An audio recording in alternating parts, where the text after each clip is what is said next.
Why does Genesis tell us that Sarah was barren before God promised Abraham descendants as numerous as the stars? That detail is not accidental. Before God ever promised Abraham a great nation, Scripture tells us now Sarai was barren.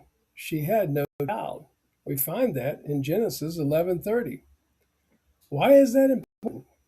Well, because God was teaching a lesson from the very beginning. His promise would not be fulfilled through human strength, human ability, or human effort.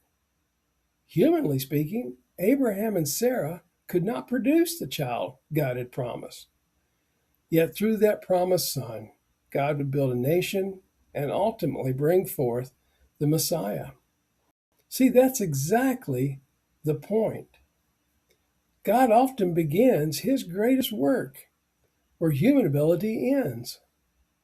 The future nation of Israel would exist because God gave life where life seemed impossible. You see, from the beginning, Genesis teaches us that God's plan of redemption depends on his power, not ours. Salvation is not something humanity builds upwards towards God. It is something that God himself brings down to humanity. If you'd like to explore these truths further, I've written about them in my book, From Death to Life, a Biblical Guide to True Salvation. You'll also find this complete teaching linked below.